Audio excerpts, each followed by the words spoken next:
guys, I'm throwing the gauntlet down on Matthew Berry. Now we up in the big leagues.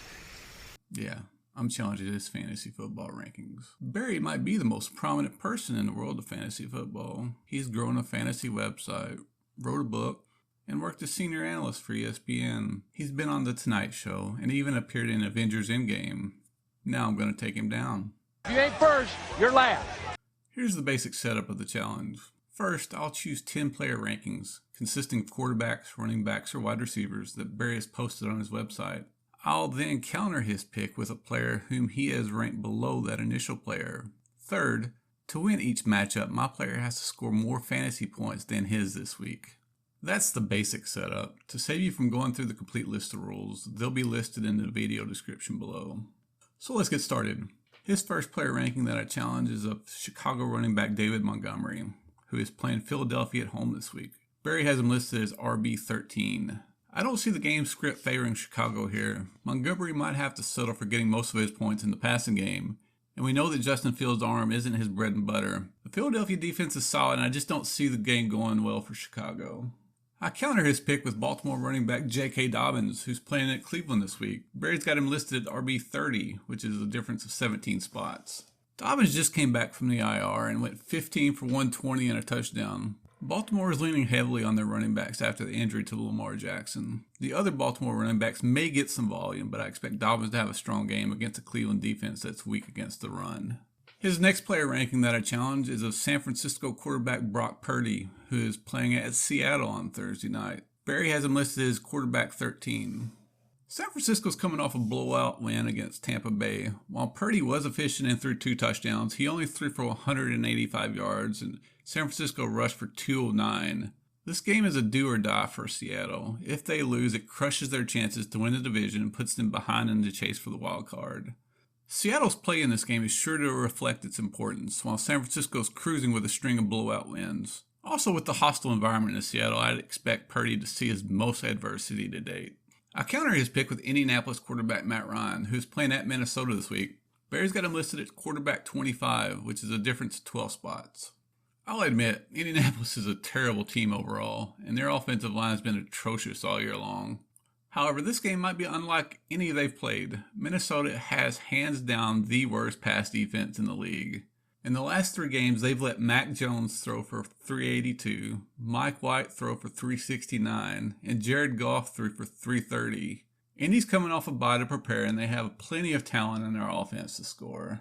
His next player ranking that I challenge is of Arizona running back James Conner, who's playing at Denver this week. Berry's got him listed as his RB8. Conner had a decent game against New England on Monday Night Football. For the upcoming game, the Denver run defense has been good all year. They've held Derrick Henry to 53 yards rushing earlier.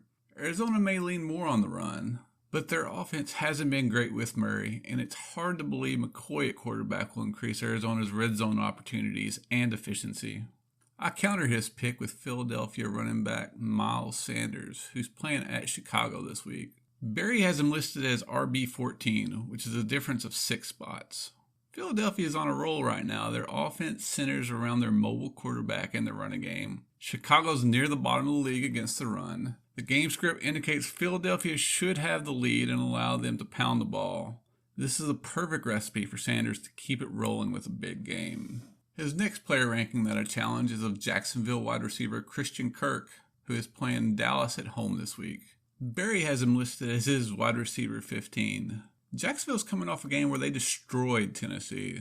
They'll be facing a much better Dallas defense this week. I know Dallas has lost a couple of their starting cornerbacks for the year, and Kirk has been fairly consistent all year, but I think his ceiling is much lower than the wide receivers ranked around him. I counter his pick with Indianapolis wide receiver Michael Pittman, who is playing at Minnesota this week. Berry has him listed as his wide receiver 23, which is a difference of 8 spots. As I said with Matt Ryan, this Indianapolis offense has stunk all year. I'm hoping the bye week and having a former offensive lineman as their head coach that Indianapolis can improve their pass protection for Matt Ryan. More time for Ryan will allow Pittman to get further downfield for big play opportunities.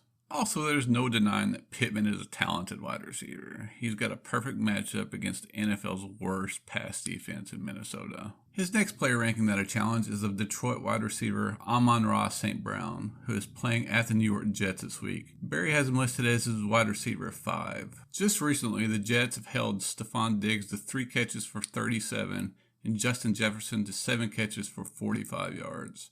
I've got a feeling that this New York Jets defense is going to contain Goff and St. Brown. He may get a touchdown, but I think his ceiling is definitely lower here. I'll counter his pick with New York Jets wide receiver Garrett Wilson, who's playing at home against Detroit this week. Barry's got him listed as his wide receiver 12, which is a difference of 7 spots. Wilson has been dominant since Mike White took over at quarterback for the Jets.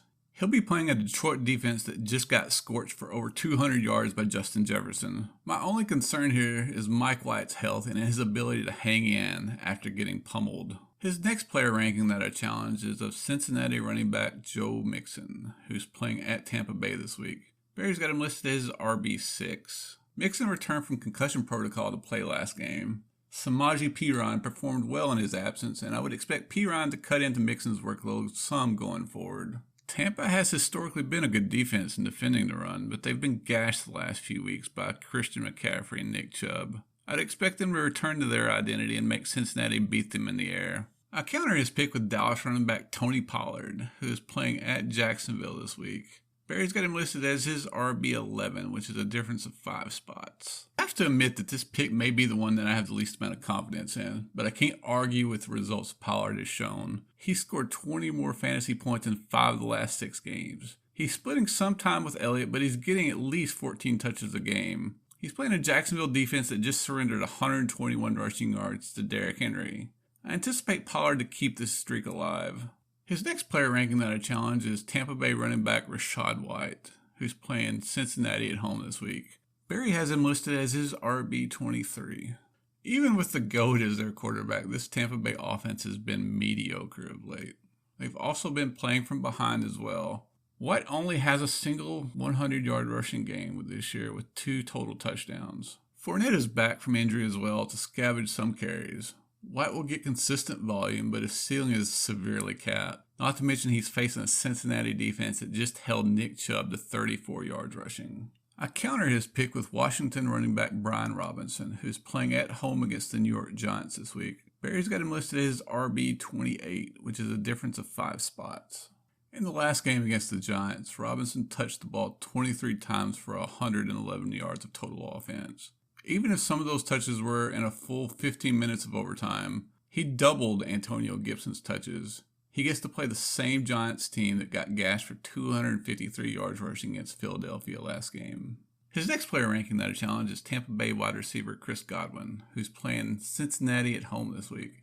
Barry's got him listed as his wide receiver 10. To be honest, I'm not thrilled with anybody on the Tampa Bay offense. Opposing quarterbacks are averaging a better quarterback rating than Tom Brady. While some of that is on the Tampa Bay defense, Brady hasn't been playing great either. Godwin's been getting a steady streak of targets, but doesn't have much to show for it.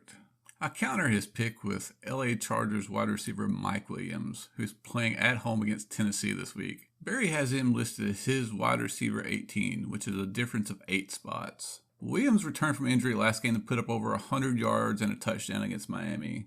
This week he gets to face the second worst passing defense in the league in Tennessee. Tennessee surrendered a 100-yard receiver in each of the last 3 games. I'd expect Williams and Keenan Allen to feast on their secondary. His next player ranking that I challenge is Seattle quarterback Geno Smith, who's playing San Francisco on Thursday night. Barry has him listed as his quarterback 10.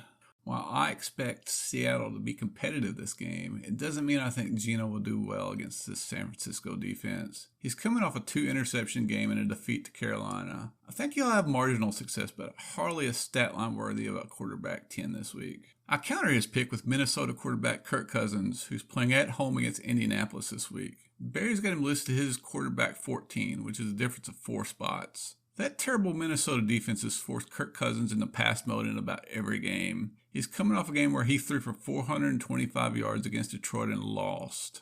Even though they're one of the worst teams in the league, the Indianapolis pass defense is pretty good. However, I think the game script will force Cousins to air it out and put up some decent fantasy numbers. His next player that I challenge is Seattle wide receiver DK Metcalf, who is playing San Francisco on Thursday night. Barry has him listed as his wide receiver 11. Let me preface this section about DK Metcalf and just say that I think he's one of the best wide receivers in the league, and he's a freak of nature. That being said, Geno Smith's been pretty consistent all year, but Seattle lacks the offensive explosiveness they had when Russell Wilson was there. DK's ceiling is capped here, not just by the quarterback play, but by the San Francisco defense. Earlier in the year, they kept him to 4 catches for 35 yards in a 27-7 blowout. It would be tough for me to rank him at wide receiver 11. I counter his pick with Philadelphia wide receiver Devonta Smith, who's playing at Chicago this week. Barry's got him listed as his wide receiver 17, which is a difference of 6 spots. It sure is easy to get on this Philadelphia bandwagon with the way they've been playing. The Chicago defense is allowing an average of 25.6 points per game. In the last 6 games, they've surrendered an average of 33.5 points a game. While I think Hurts and Sanders will do well on the ground, there will be plenty of possessions for Smith to do some damage.